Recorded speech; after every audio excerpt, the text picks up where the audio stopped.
तो हेलो दोस्तों, आज तारीख हो गई हमारे 22 सितंबर और 2021। और दोस्तों हम बात कर रहे हैं 13% वाली की। जो आज दोस्तों हम उदाहरण नंबर कौन सा देखेंगे? उदाहरण नंबर 5 देखेंगे। जी हाँ दोस्तों, उदाहरण नंबर 5 देखेंगे। दोस्तों उदाहरण नंबर 5 क्या कर रहे हैं? दोस्तों ने 13.1 पूरी कर ली है कल। और आपने वीडियो नहीं देखा हो तो वीडियो जरूर देखना दोस्तों, बहुत ही शानदार तरीके से मैंने आपको पढ़ाई है। अब दोस्तों आज हम उदाहरण नंबर 5 की ओर बढ़ेंगे, जिसके पहले दोस्तों मैं आपको बेसिक जानकारी देता हूँ कि इसमें क्या होने वाला है और ये किसके बारे में हमसे पूछेगा अधिकतर। तो दोस्तों पहले तो आप ये बताओ, आयतन किसे कहते हैं?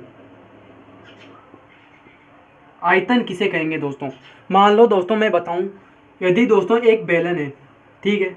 क्या दोस्तों बेलन यही होता है? बेलन यही होता है। अब दोस्तों यदि मैं बेलन का उदाहरण दूं आपको, तो बेलन चारों तरफ से गोल होता है, ऊपर और नीचे। तो दोस्तों आप मेरे को बताओ दोस्तों, यदि इसमें बेलन में पानी भर दूं, फुल भर दूं दोस्तों, पानी फुल भर दूं इस बेलन में, फुल पानी आ गया दोस्तों, ये क्या है? पानी। ठीक है, और ये क्या है दोस्तों? बेलन। ठीक है ना? तो दोस्तों जो ये पानी इसमें मैंने भरा है, यही आयतन होगा। जी हाँ दोस्तों, आप कंफर्म कर लेना आयतन किसे कहेंगे। यदि दोस्तों मैं ये बेलन है, इसमें मैंने पानी भर दिया है, ये से यहाँ से पूरा पानी भर दिया है इधर, और इधर तो ऊपर तो सिर्फ खुला ही है, इसमें मैंने कुछ नहीं भरा। तो दोस्तों क्या इसमें बेलन का आयतन कौन सा होगा? तो बेलन का आयतन दोस्तों ये अंदर का पानी होगा। और दोस्तों ये जो अर्धगोला बना है ये नहीं होगा। जी हाँ दोस्तों, ये अर्धगोला आयतन नहीं होगा, ये पृष्ठीय क्षेत्रफल होगा दोस्तों। अब दोस्तों मेरे को इतना सा बता दो, यदि मैं इस बेलन का आयतन निकालूंगा तो मुझे क्या चाहिए? तो दोस्तों आप कहोगे सर बेलन के आयतन को में से आप माइनस कर दो, बेलन के आयतन में से आप क्या माइनस कर दो? अर्धगोले का आयतन, जिसमें आपका आयतन आ जाएगा। यही होगा ना दोस्तों, मैंने आपसे कितनी बार समझा चुका कि इनमें आपको प्लस माइनस करना ही पड़ेगा, तभी आपका सवाल इसमें हो पाएगा। तो दोस्तों अब हम अगले सवाल यानी कि दोस्तों उदाहरण नंबर 5 की ओर बढ़ते हैं। दोस्तों आपने ये बात समझने में आ गई होगी कि आयतन किसे कहते हैं और पृष्ठीय क्षेत्रफल किसे कहते हैं। तो दोस्तों हम उदाहरण नंबर 5 की ओर बढ़ते हैं। उदाहरण नंबर 5 क्या कह रहे हैं दोस्तों? सवाल को पढ़ो ध्यान से, ज़्यादा इसमें ज़्यादा कटेंगी कोई बात है भी नहीं दोस्तों। तो दोस्तों उदाहरण नंबर 5 पढ़ो। संता किसी शेड में एक उद्योग चलाती है। मतलब दोस्तों कोई लड़की या लड़कियां हैं, संता जो एक शेड में एक उद्योग चलाती है। ये शेड एक गर्भाकार का आकार का है, जिस पर एक अर्ध बेलन आरोपित है। अब दोस्तों यदि आपसे वो पूछ ले, मेरी बात सुनो, वो डायरेक्ट आपसे यही पूछ ले, चित्तर नहीं दे उसने, तो मान ला दोस्तों उसने आपने चित्तर दे दिया उसने तो पहले, ठीक है ना? यदि दोस्तों वो चित्तर नहीं दे तो फिर आप क्या करोगे? चित्तर नहीं दे तो फिर आप क्या कर लोगे? चित्तर बनाना पड़ेगा दोस्तों। और वो चित्तर कैसे बनेगा इधर देख लो।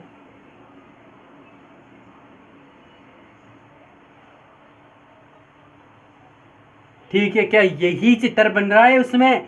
मैं कहूंगा जी हाँ दोस्तों। अब आगे सवाल को पढ़ो। आरोपित है जैसा कि आकृति 13.12 में दर्शाया गया है दोस्तों। अब इसके बाद करें, यदि इस शेड के आधार की सीमाएं 7 सेंटीमीटर 15 सेंटीमीटर, यानी कि दोस्तों 7 सेंटीमीटर तो ये है और 15 सेंटीमीटर ये है। मीटर है या फिर सेंटीमीटर है? मीटर ही है दोस्तों, केवल मीटर हैं दोस्तों।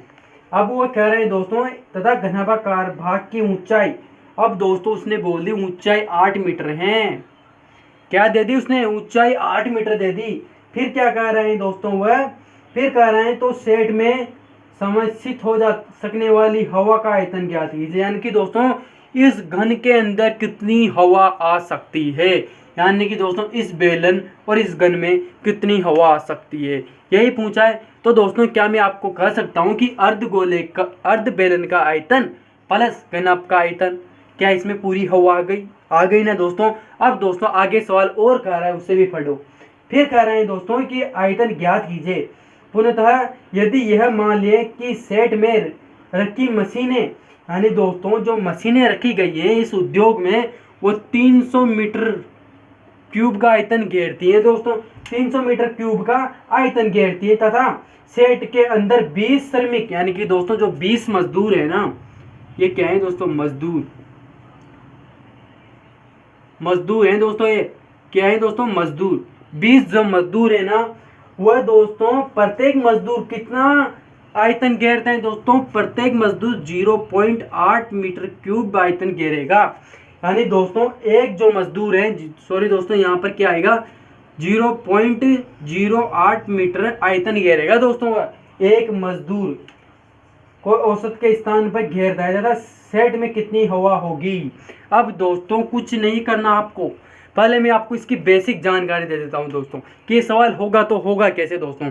तो दोस्तों मेरे को इतना सा बता दो कि मैंने अभी इसका क्या किया था। पहले तो मैंने किया था दोस्तों, पहले तो घनाभ का आयतन जोड़ा। क्या जोड़ा दोस्तों, घनाभ का आयतन, प्लस क्या किया दोस्तों, अर्ध बेलन का आयतन जोड़ा। ठीक है, अर्ध बेलन का आयतन जोड़ा। फिर क्या किया है दोस्तों, पहले तो दोस्तों मशीनें कितना स्थान घेर रही हैं वो माइनस करना पड़ेगा।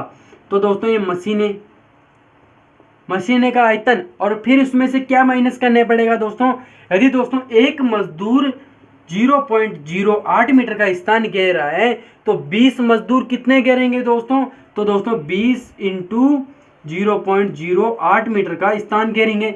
इनको माइनस करने पर क्या हमारा पास इसका शेष हवा का आयतन आ जाएगा। आप कहोगे जी हाँ सर, शेष हवा का आयतन आ जाएगा। यदि दोस्तों आयतन हमेशा बहुत प्रकार में पूछ लेता है, एक तो हवा का पूछ लेता है, एक पानी का पूछ लेता है दोस्तों, एक टॉस का पूछ लेता है दोस्तों, बहुत सारा आयतन पूछ लेता है। और दोस्तों मैं आपको बता चुका कि आयतन हमेशा किस में आएगा, क्यूब में आएगा दोस्तों। अब दोस्तों सवाल को करते हैं। अब दोस्तों मेरे को इतना सा बता दो कि इसमें बेलन की त्रिज्या क्या होगी। क्या दोस्तों बेलन की त्रिज्या काम आएगी कि नहीं आएगी, आएगी ना। तो दोस्तों ये अर्ध बेलन है ऊपर है, तो दोस्तों इसकी त्रिज्या कितनी हो जाएगी, 7/2। 7 इसमें व्यास है दोस्तों, तो मैं उसका आधा कर दूंगा। और जैसा कि दोस्तों आपने पता होगा कि व्यास का आधा त्रिज्या होती है। अब आगे बढ़ता हूँ दोस्तों। अब क्या करता हूँ दोस्तों, पहले तो दोस्तों मैं इन दोनों का आयतन निकाल लेता हूँ और फिर इनको माइनस कर दूंगा। तो दोस्तों मेरे पास आंसर आएगा कि नहीं आएगा, आ जाएगा ना। अब दोस्तों देखना, कुल आयतन बराबर दोस्तों क्या है, एक तो घनाभ का आयतन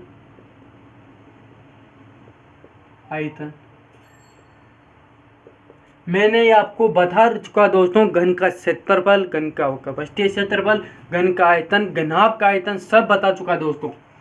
वीडियो नहीं देखी हो तो देख लेना। अर्ध बेलन का आयतन क्या दोस्तों यही है। अब दोस्तों देखो सूत्र में देखो, घनाभ का आयतन क्या होगा दोस्तों, लंबाई इंटू चौड़ाई इंटू ऊंचाई, यही होगा, प्लस अर्ध बेलन का आयतन। अब दोस्तों मेरे को तो बस आप इतना सा बता दो, कुछ मत करो, पूरे बेलन का आयतन क्या होगा दोस्तों।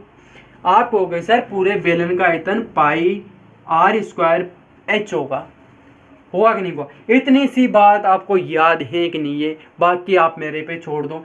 ये पूरे बेलन का आयतन होगा दोस्तों। मेरे को अर्ध बेलन का आयतन चाहिए, तो क्या दोस्तों मैं 2 का भाग दे दूं ना। तो अर्ध बेलन का आयतन आएगा नहीं आएगा, तो दोस्तों 1/2 πr²h। यहाँ तक कोई दिक्कत किसी को नहीं है ना दोस्तों। अब दोस्तों आगे देखो, सवाल को करते हैं। लंबाई कितनी है दोस्तों, 15 सेंटीमीटर। चौड़ाई कितनी है दोस्तों, लंबाई हो गई दोस्तों इसमें 15, फिर 8 और फिर 7, प्लस 1/2।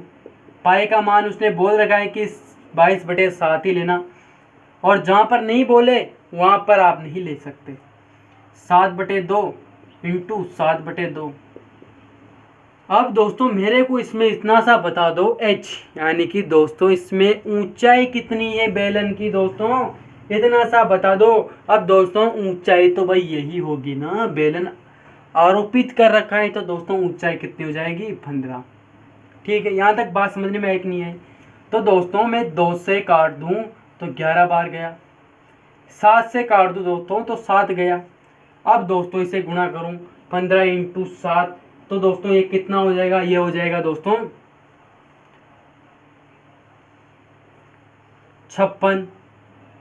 56 इंटू 15, तो 15 30, 3 ऊपर हासिल, अब 25 और 3 दोस्तों 28, इंटू 6 इंटू 5 0। ये कितना हुआ दोस्तों 4, और फिर इधर हो गया दोस्तों 6, 1 7 1 8, 840 हो गए। यहाँ तक कोई दिक्कत किसी को दोस्तों नहीं है ना। फिर प्लस दोस्तों 11 इंटू 7 इंटू 15 और बटे 4, क्या दोस्तों यही बना। अब दोस्तों 77 इंटू 15 बटे 4 यही बना, मैंने यहाँ पर गुणा कर दिया। अब दोस्तों 77 इंटू 15 करूँगा तो दोस्तों 15 7 कितना होगा दोस्तों। तो दोस्तों ऐसा नहीं होगा, तो दोस्तों ये 5 35 35 का 3 ऊपर से 35 से 2 38 3 38 7 7 5, ये कितना होगा दोस्तों 14 होंगे, 14 और 1 15 होंगे, 1 ऊपर से 10 और 1 11 होंगे, 1155, क्या दोस्तों यही आएगा बटे 4।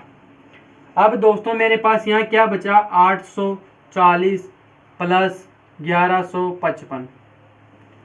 अब दोस्तों मैं 1155 में यदि दोस्तों 4 का भाग दूं, 1155 में 4 का भाग, तो 8 बार में यानी कि 2 बार में कितना है 3 बच गए। और फिर 32 आएंगे दोस्तों, 8 बार में कितने आ जाएंगे दोस्तों 32, फिर 3 बच गए, फिर 5 उतार दिया, फिर 8 बार में कितने आ गए 32 आ गए, फिर 3 बच गए, फिर लगेगी दोस्तों पॉइंट 30 हो गया। फिर कितना आएगा दोस्तों 6 आ जाएंगे 28, फिर दोस्तों 2 बच गए, फिर पॉइंट, फिर 5। क्या दोस्तों मैं कह सकता हूँ कि 480 प्लस कितने आएंगे 288.65 आए कि नहीं आए दोस्तों। ये बात आपको समझने में आई कि नहीं है। अब दोस्तों इनको आप जोड़ दो, तो दोस्तों मैं जोड़ूँ तो कितना बन जाएगा मेरे पास, कितना बनेगा दोस्तों। अब दोस्तों जोड़ूंगा इनको तो क्या आएगा मेरे पास 5 6.8, 12 हो गए, 10 और 11, क्या दोस्तों 1128.65 ही आएगा। तो दोस्तों आप कहोगे जी हाँ सर 11.8 यही आएगा। अब दोस्तों आगे मैं इसे सोल्व करता हूँ, इसको आप एक साइड में लिख लो दोस्तों, क्या आता 1128.75। ठीक है, ये क्या आ गया दोस्तों हमारे पास है, यह हमारे पास बेलन अर्ध बेलन प्लस विनाब का आयतन आया। अब दोस्तों आगे सोल्व करो, ठीक है ना। यह बात आपको समझने में आई कि नहीं आई, यहाँ तक आ गई ना बात दोस्तों समझने में। अब दोस्तों आगे सुनना मेरी बात। यदि दोस्तों 20 तो दोस्तों क्या कर रही है 300 तो दोस्तों मशीनें आयतन कह रही हैं। और दोस्तों मेरी बात सुनना, एक मजदूर कितना कह रहा है 0.08 मीटर। तो दोस्तों क्या 20 मजदूर कितने करेंगे, आप बता दो दोस्तों 20 मजदूर कितना आयतन करेंगे। तो दोस्तों ये 8 और इंटू में 20 कर दूंगा तो दोस्तों कितना होगा, ये होगा दोस्तों 16। एक के बाद दोस्तों पॉइंट है तो मैं पॉइंट लगा दूंगा, और दोस्तों पीछे जीरो तो उसका कोई मतलब नहीं रहेगा। यानी कि दोस्तों 20 मजदूर कितना आयतन करेंगे 1.6, इतना ही आयतन करेंगे ना दोस्तों 20 मजदूर। और दोस्तों मशीनें कितना आयतन कह रही हैं, मशीनें कह रही हैं वो दोस्तों 300। तो दोस्तों 300 में आप जब क्या जोड़ोगे 1.6 जोड़ोगे दोस्तों तो कितना बन जाएगा 6 1 20। तो दोस्तों 301.6, यानी कि दोस्तों जो हमारे अब आयतन शेष आयतन दोस्तों देखना, शेष आयतन दोस्तों सवाल को ध्यान से देखोगे ना तो बहुत सिंपल है, और कठिन की नज़र से देखोगे तो सवाल बहुत ही कठिन है। अब दोस्तों कुल आयतन घेरा थका, आयतन घेर, तो दोस्तों कितना घेर रखा है कुल आयतन 301.6। ठीक है, अब दोस्तों मेरे को इतना सा बता दो आप तो कि मेरे पास शेष हवा का आयतन मुझे ज्ञात करना है दोस्तों। क्या ज्ञात करना है दोस्तों, शेष हवा का आयतन ज्ञात करना है।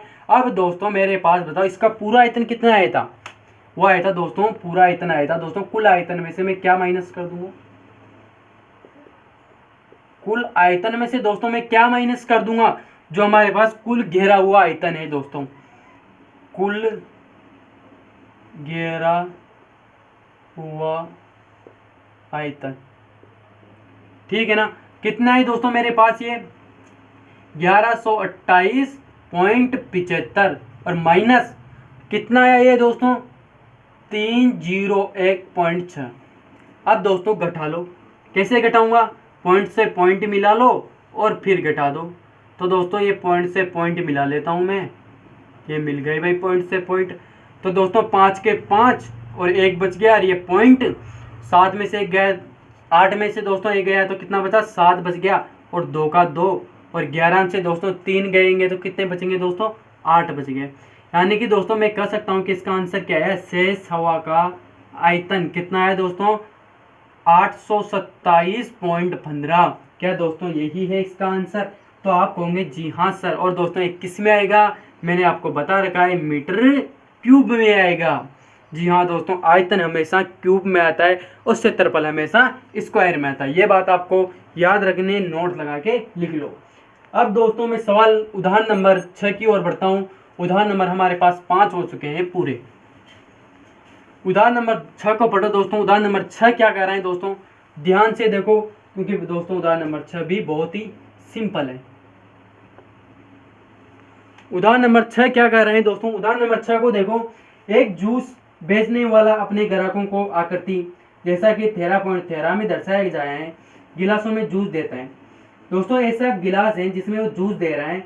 बेलनाकार गिलास को अतिरिक्त व्यास दोस्तों कितना है? दोस्तों मान लो कि एक बेलनाकार गिलास है। गिलास दोस्तों में सब बेलनाकार और नहीं होगा, क्योंकि दोस्तों वो ऊपर से चौड़ा भी आता है और नीचे से सकड़ा भी आता है, तो दोस्तों हम उसे बेलनाकार नहीं कहेंगे। ये दोस्तों एक गिलास है बेलनाकार, वह यहाँ तक कि केवल क्या बढ़ता है, जूस बढ़ता है केवल। और इसका व्यास कितना दे दिया दोस्तों, उसे 4 सेंटीमीटर दे दिया। और दोस्तों मैं कहूँ कि बेलन की त्रिज्या कितनी होगी, 2 सेंटीमीटर होगी कि नहीं होगी? इतनी सी बात आपको मालूम है कि नहीं है, बस ये बता दो। कितना है गिलास का व्यास अतिरिक्त 5 सेंटीमीटर दे दिया दोस्तों। तो 5 का यानी कि दोस्तों क्या हो जाएगा 5/2, 4 नहीं है दोस्तों, वहाँ 5 है। ठीक है, आगे था, परंतु गिलास के निचले आधार तली में एक उभरा हुआ अर्धगोला था। ठीक है दोस्तों, अर्धगोला, नीचे वो उभरा हुआ अर्धगोला है दोस्तों। कोई गिलासों में नहीं रहता है क्या? क्या दोस्तों यहाँ पर भी जूस आएगा? नहीं आएगा ना, तो जूस तो यहाँ से ऊपर ऊपर ही रह जाएगा ना। अब आगे पूछो सवाल क्या कर रहा है। निचला उबला हुआ अर्धगोला था जिसमें गिलास की धारा कम हो गई जाती है यदि एक गिलास की ऊंचाई, दोस्तों इस गिलास की ऊंचाई कितनी है, 10 सेंटीमीटर है। ये भी आपको नोट रखना है। फिर कह रहा है 10 सेंटीमीटर थी तो गिलास की आभासी धारिता तथा उसकी वास्तविक धारिता ज्ञात कीजिए। कुछ नहीं करना है दोस्तों आपको, बहुत ही सिंपल सवाल है दोस्तों। अक्सर ऐसे सवाल परीक्षा में पूछे जाते हैं। अब दोस्तों मेरे को सिर्फ इतना सा बता दो आप तो कि इस गिलास में आपको कितनी आकृतियां दिखाई दे रही है। आप कहोगे सर बेलन और एक अर्धगोला, ये दिख रहा है ना। तो दोस्तों मैं आपसे पूछूं कि बेलन का आयतन क्या होगा, आप कहोगे sir pi r square h, यही होगा। मैं आपसे पूछूं कि अर्ध बेलन का आयतन क्या होगा दोस्तों, अर्ध गोले का आयतन क्या होगा दोस्तों, तो आप इसमें घबराने की बिल्कुल भी जरूरत नहीं है। 2/3 पाई आर क्यूब, ये क्या होगा दोस्तों, अर्ध गोले का आयतन होगा। बस आपको इतनी सी बात याद रखनी है दोस्तों, बाकी तो मैं आपको ऐसे ही बता दूंगा। इसमें कह रखा है दोस्तों कि पाई का मान आप क्या ले सकते हो, पाई का मान आप 3.14 ही ले सकते हो। बस इसने इतनी सी शर्त रखी है और बाकी सवाल बहुत ही साधारण सा सवाल है। अब दोस्तों वो मुझसे क्या पूछ रहा है कि इसकी वास्तविक धारिता ज्ञात कीजिए। यानी कि दोस्तों वो पूछ रहा है मेरे से कि इसमें कितना जूस भरा जा सकता है। बस इतना सा सवाल पूछ रहा है दोस्तों। तो दोस्तों मैं आपको इतनी सी जगह में बता दूंगा, देखना दोस्तों क्या पूछ रहा है। गिलास नहीं, जूस का आयतन, जूस का आयतन, ठीक है, क्या आएगा दोस्तों, कुल बेलन के आयतन में से मैं क्या माइनस कर दूंगा, अर्ध गोले का आयतन। तो मेरे पास गिलास का जूस का आयतन आएगा कि नहीं आएगा। इतनी सी बात आपको समझने में आई कि नहीं आई। तो अब दोस्तों सवाल की ओर बढ़ता हूँ। तो दोस्तों मैंने आपको सूत्र बता दिए, पाई काम आएगी हमारे पास और एच काम आएगा, दोनों दे दिए उसने। और त्रिज्या दोस्तों दे रखी है 5/2। अब दोस्तों देखना जूस का आयतन, ठीक है, बराबर क्या होगा दोस्तों, बेलन के आयतन में से क्या माइनस करूंगा दोस्तों, मैं आयतन में से क्या माइनस करूंगा, अर्धगोले का आयतन, जो मैंने आपको यहां पर नोट करा के रखा है। तो दोस्तों अर्धगोले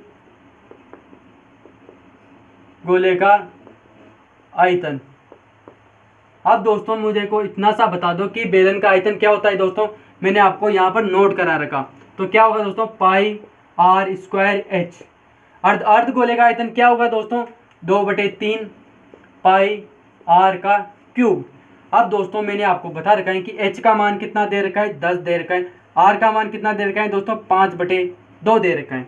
अब दोस्तों इसमें मान भर दो, उसने कह रखा है दोस्तों कि इसमें आप पाई का मान 3.14 ही ले सकते हो। तो दोस्तों ये 3.14 इंटू आर का मान कितना दे रखा है दोस्तों, आर का मान दे रखा है दोस्तों 5.2 इंटू 5.2। एच का मान उसने 10 दे रखा है, माइनस 2/3 3.14 इंटू 5.2 5/2 और इंटू 5/2। अब दोस्तों कट रहा हो तो काटो, नहीं तो फिर गुणा करो। तो दोस्तों मैंने काटा, 2 से 5 बार गया, ठीक है। ये 2 से दोस्तों 157 पॉइंट बार गया, और कटराया गया दोस्तों। अब इधर देखो दोस्तों, इससे ये कितनी बार गया दोस्तों, 1.57 बार, ठीक है। अब दोस्तों इसे गुणा कर लो पहले तो, 1.57 इंटू कितना आएगा दोस्तों, 25 125, ये 125 माइनस 2 ने इससे गुणा करो और 125 आ जाएंगे 14, और फिर एक ऊपर हासिल 10 सर 1 11, वही 3.14 वापिस आ जाएगा, इंटू 125/4 और इंटू 3, ये 3 जो हमारे पास बचा हुआ है। अब दोस्तों इसे आगे कैसे करेंगे उसे भी देख लो। 157 को मैं 125 से गुणा करूंगा दोस्तों, तो क्या आएगा, 7 पंजे 35 के 5 3 ऊपर हासिल 25 और 3 दोस्तों 28 28 के 8 2 ऊपर हासिल और ये 7, फिर करो दोस्तों 14 14 1 ऊपर हासिल 10 और 1 दोस्तों 11, और फिर 1 ऊपर हासिल 2 और 1 3 इंटू फिर 1 से करो दोस्तों 157 आ जाएंगे, जोड़ो 5 12 का 2 1 ऊपर हासिल 14 और 1 15 और 1 16, 1 ऊपर हासिल 8 और 1 9 और 1, यानी कि दोस्तों मैं कह सकता हूँ कि 19,625 इसका गुणा करने पर इसका आंसर आया। तो दोस्तों इसमें पॉइंट कितनी संख्या के बाद लग रही है, 2 संख्या के बाद। तो दोस्तों मैं इसमें पॉइंट भी 2 संख्या के बाद ही लगा दूंगा।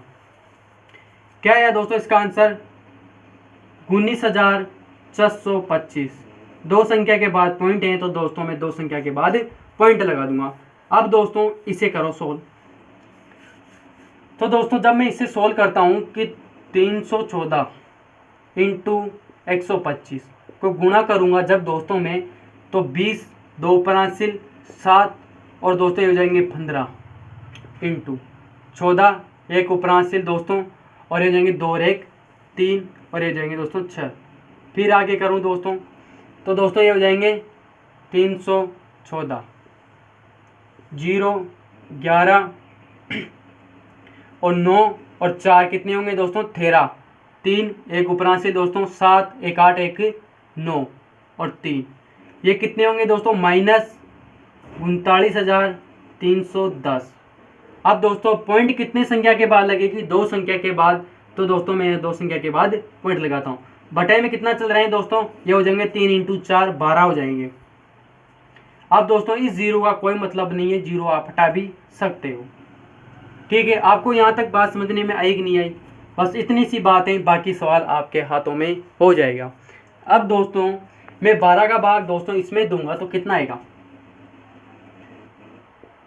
39 3.1 में 12 का भाग दूंगा, तो दोस्तों 12 के बार बार दूँ 24 आ गया।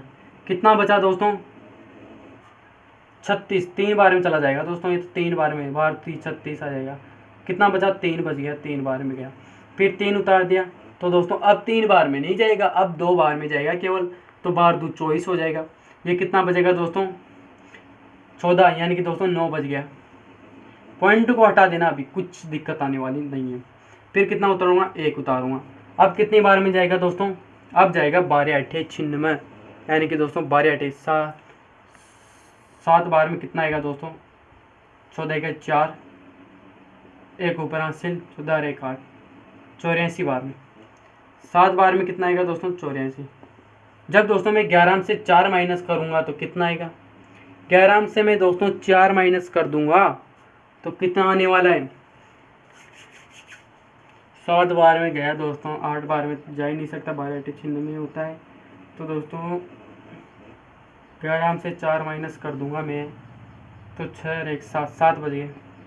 फिर पॉइंट लगाऊंगा, फिर कितना आएगा दोस्तों, 70 हो जाएगा।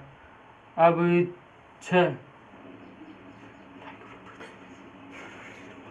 72 हो गया, 72 तो जा ही नहीं सकता।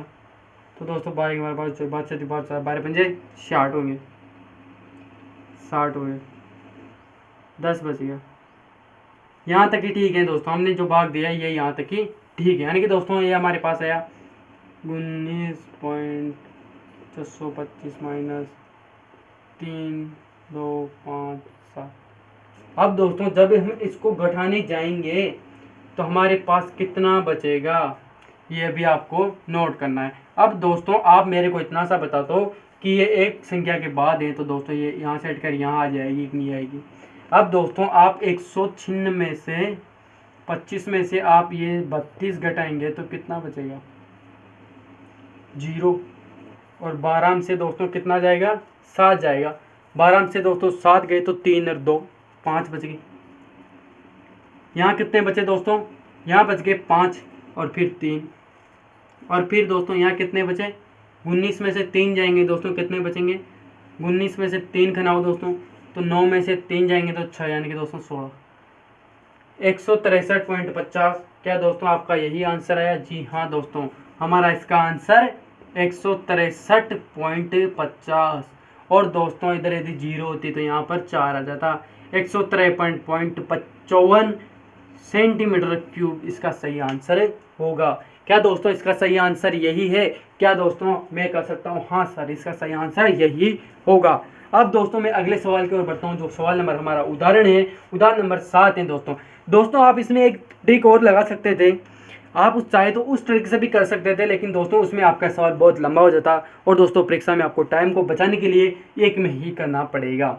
जोड़ बाकी गुणा भाग आप में परफेक्ट होना चाहिए, तभी दोस्तों आप सवाल कर सकते हो, नहीं तो फिर आपका टाइम वेस्ट हो जाएगा। दोस्तों पहले तो दोस्तों मेरे को इतना सा बता दो मैं इसे दूसरे तरीके से कैसे कर सकता था। पहले तो दोस्तों मैं बेलन का आयतन निकाल लेता, ठीक है, अकेले बेलन का आयतन निकाल लेता, सिर्फ एक बेलन का आयतन निकाल लेता। फिर दोस्तों मैं उसमें अर्ध गोले का आयतन भी निकाल लेता, दोनों का आयतन निकाल लेता और फिर उनको माइनस कर देता। बेलन के आयतन में से क्या माइनस कर देता? अर्ध गोले का आयतन। तो वैसे भी मेरा आंसर सही आता, लेकिन दोस्तों ज़्यादा बड़ा सवाल नहीं हो इसलिए मैंने आपको शॉर्ट में बता दिया। अब दोस्तों उदाहरण नंबर 7 की ओर बढ़ता हूँ। उदाहरण नंबर 7 क्या कह रहा है दोस्तों, उदाहरण नंबर 7 को भी पढ़ो। उदाहरण नंबर 7 बहुत मजेदार सवाल है दोस्तों, क्योंकि दोस्तों अक्सर परीक्षा में दोस्तों ये सवाल पूछा जा चुका है। मैं आपको बता दूं उदाहरण नंबर जो 7 है ना, ये आपकी बोर्ड परीक्षा में पूछा जा चुका है, इसे आप जरूर नोट करना दोस्तों, क्योंकि दोस्तों ये सवाल इतनी बार पूछा गया है कि इस सवाल में कुछ ना कुछ बात तो होगी ना दोस्तों, तभी तो पूछा जा रहा है। अब दोस्तों देखना कि एक टॉस खिलौना है अर्धगोले के आकार का है, ठीक है, एक दोस्तों एक टॉस खिलौना है जो अर्धगोले के आकार का है। पहले तो आप अर्धगोला बना लो। आप भूल जाओ तो कि उसने चित्र भी दे रखा है, मान लो उसने परीक्षा में चित्र नहीं दिया तो फिर क्या करोगे आप? कुछ नहीं कर सकते हैं। वो कह रहे हैं कि अर्धगोले का आकार का एक खिलौना है जिस पर एक लंबवत वर्तीय शंकु आरोपित है। इसके ऊपर क्या है दोस्तों? एक शंकु आरोपित है, ठीक है, ये शंकु लिख दिया दोस्तों मैंने। अब वो क्या कर रहे हैं कि शंकु की ऊंचाई कितनी दे दी दोस्तों? ये ऊंचाई, इसे कहेंगे ना दोस्तों ऊंचाई, ये 2 सेंटीमीटर दे दी। h बराबर कितनी दे दी? 2 सेंटीमीटर। इसे नोट करना, इसे मत लिख देना ऊंचाई, ये तिर्यक ऊंचाई होती है दोस्तों। ये जो तिरछी लाइन होती है ना, ये तिर्यक ऊंचाई होती है। और इसे काटने का सूत्र भी मैंने आपको बता रखा है, r का स्क्वायर प्लस h का स्क्वायर अंडर रूट में, पाइथागोरस वाली परिमेय, याद रखना इसे। आगे दोस्तों क्या कर रहे हैं सवाल, आधार का व्यास यानी कि दोस्तों जो शंकु है उसके आधार का व्यास यानी कि दोस्तों जो यहाँ से यहाँ तक की लंबाई है उसने 4 सेंटीमीटर दे दी, तो दोस्तों व्यास जब 4 सेंटीमीटर है तो त्रिज्या कितनी हो जाएगी, 2 सेंटीमीटर। ठीक है, फिर क्या कर रहा है दोस्तों वह, इस खिलौने का आयतन निर्धारित कीजिए, यानी कि दोस्तों जो ये पूरा जो खिलौना है हमारे पास उसका आयतन हमें निर्धारित करना है, ज्ञात करना है। यानी कि दोस्तों यदि एक लंबवत वर्तीय बेलन का खिलौने के परिगत हो तो बेलन और खिलौने के आयतन का अंतर ज्ञात कीजिए। बहुत सिंपल सवाल है दोस्तों। अब वो क्या कर रहे हैं दोस्तों कि एक बेलन के आकार का एक खिलौने को इसे ढका जा रहा है, यानी कि दोस्तों जो यही है ना, सीधी लाइन नहीं बनती एक तो यार,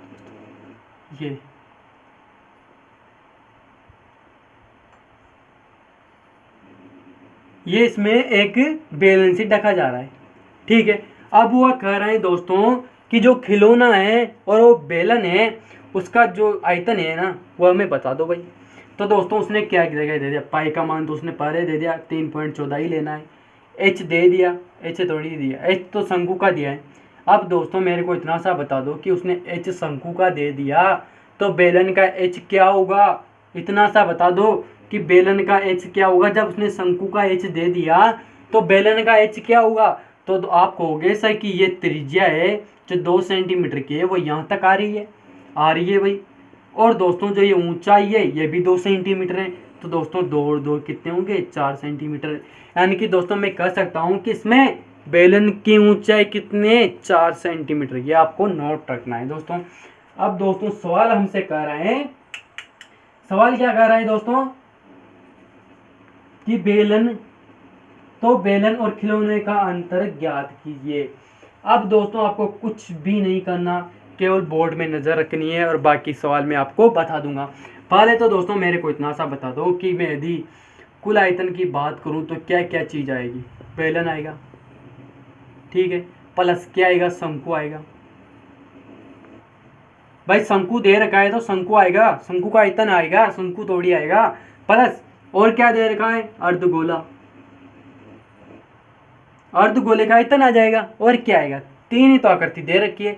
अब वो हमसे पूछ रहा है कि बेलन के अंदर जो हमें खिलौना रखा है उसको अलग करने के बाद शेष आयतन ज्ञात कीजिए। तो दोस्तों भाई बड़े वाली चीज़ में से मैं छोटी वाली चीज़ माइनस कर दूँ, यानी कि दोस्तों बेलन में से यदि दोस्तों मैं शंकु, ये कु कैसे लिख जाता है, शंकु प्लस अर्धगोले का आयतन माइनस कर दूं तो मेरे पास शेष का आयतन आएगा कि नहीं आएगा, इनका अंतर आएगा कि नहीं आएगा, आ जाएगा ना। बस इतनी सी बात आपको समझनी है, बाकी सवाल आंखों में हो जाएगा। अब दोस्तों देखना, अंतर देखना इनका, किस किस का पूछ रहा है दोस्तों, बेलन व खिलौने का अंतर।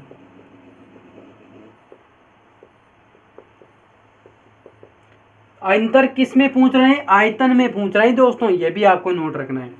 तो दोस्तों क्या होगा,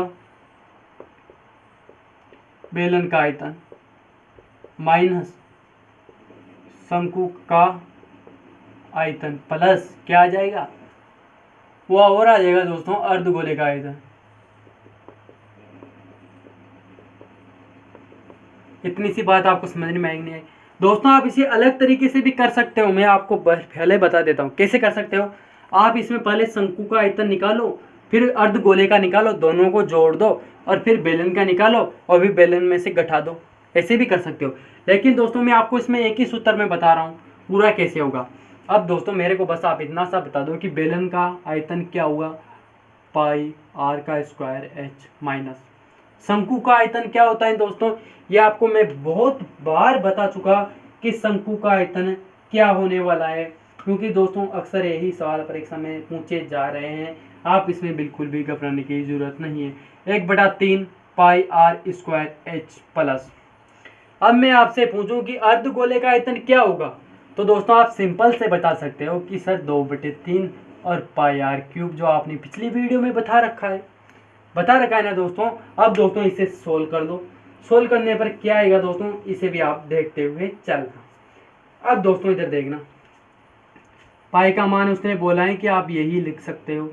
आर कितना दे दिया दोस्तों, उसने 2 दे दिया। एच कितना दे दिया दोस्तों, 4 दे दिया, माइनस 1/3 इसे कोष्टक में रखना दोस्तों, ये भग न जाए। आर कितना दिया, 2 दिया, 2 दिया। एच कितना दिया, 4 दिया, प्लस 2/3। पाई तो भाई उसने यही दे रखा है, उसने कह दिया कि मैं चेंज नहीं करने वाला। डायरेक्ट लिख देता हूँ दोस्तों, आर को 8 लिख देता हूँ, यहाँ पर कोई दिक्कत होने वाली नहीं है वैसे। ठीक है, सोल्व करूँ दोस्तों यदि मैं इसे, तो 3 से जा रहा है क्या, नहीं जा रहा भैया, तो नहीं जा रहा, ये भी नहीं जा रहा। तो दोस्तों पहले मैं इनको गुणा कर लेता हूँ, कोई बात नहीं, मत जाने दो। अरे भाई मत जाने दो, हम तो फिर भी इसको कर लेंगे, कोई दिक्कत होने वाली नहीं है। जब दोस्तों हमने गुणा आते हैं तो फिर क्यों घबराना।